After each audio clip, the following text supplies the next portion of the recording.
It's another glorious day in the north.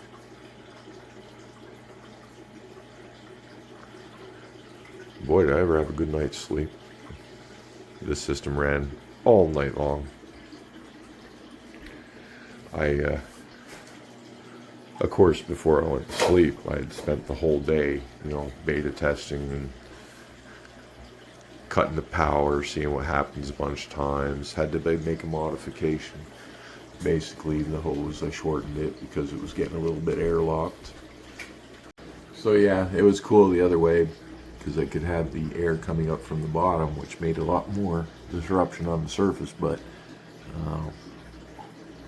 if the power went out, it was a bad deal because the air bubbles would stop the flow. So at this length, that will not happen.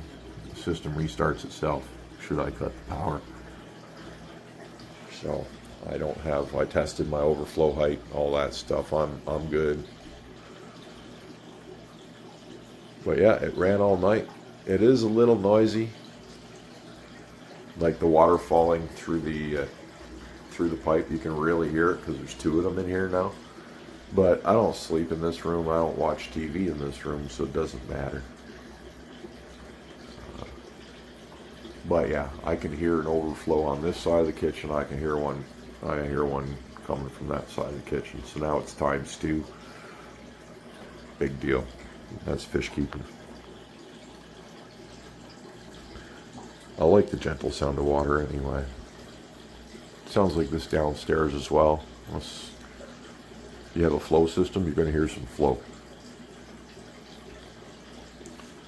But survived the night. I slept like a baby.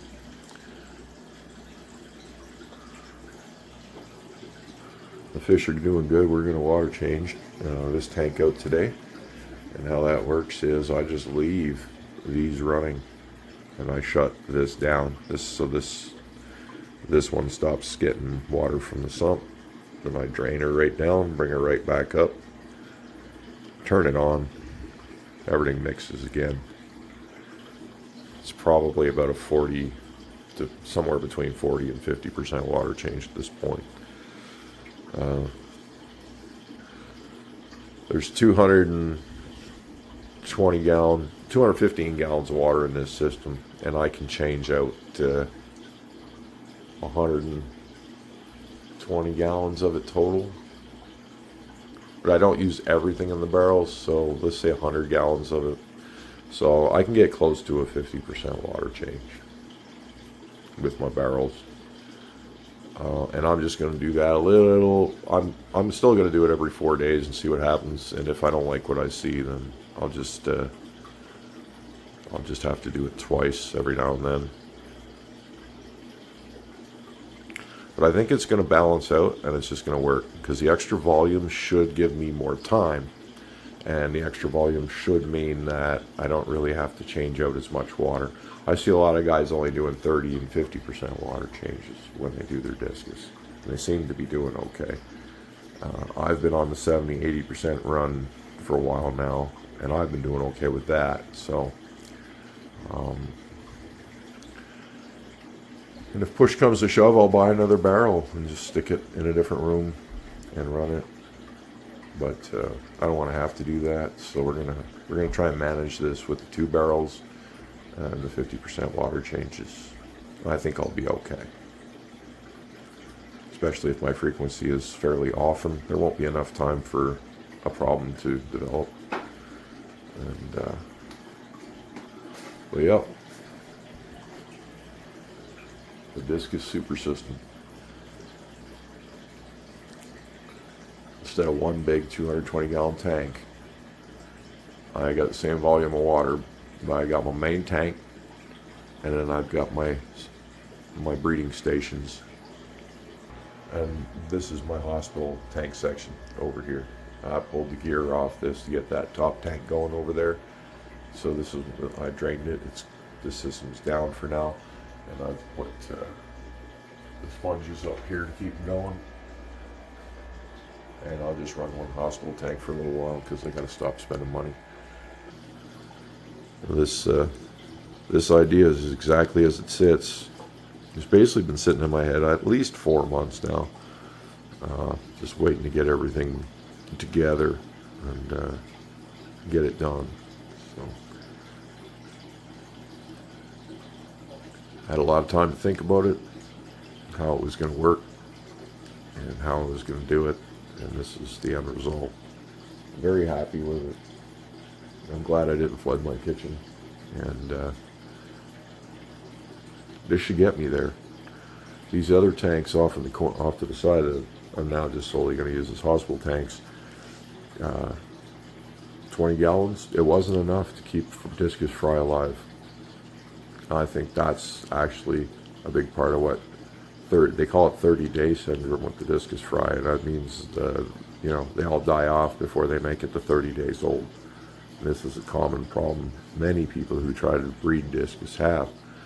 And when I see people complain about it, I see these small tanks run with sponge filters, and they're trying to do it the way I was trying to do it, which is often the recommended way when you look around on the, do your research and videos and stuff like that. Well, it doesn't work.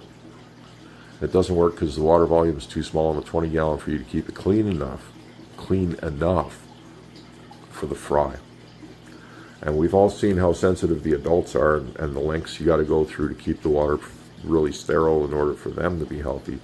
Maximize, multiply that by like 100 or even 1,000 when it comes to the babies, right? And that's what 30-day syndrome is. That's what I believe it is. That's my hunch, and we're going to find out, because these tanks are being filtered by this tank, and that UV bulb down in there is made for a pond. It can handle a lot of water, so I'm keeping my bacteria counts almost null. There's going to be some, but it's going to be good bacteria. The nasty stuff that floats in the water column, I'm killing that. This water is all being rapidly cycled through the sump, and because I put an 840 gallon per hour pump on there, because that's the only thing I have that will pump this high, the flow rate going through these tanks through the sump is much faster than the flow rate that this tank goes through the sump. This one's doing about 300, I'd say, maybe 4, between 3 and 4. So this one cycles through the sump 300 to 400 gallons an hour. This one, I turned it up to max. It's running max now, and it's handling it fine. Like I noticed that there was lots of room in the hose for when it was overflowing.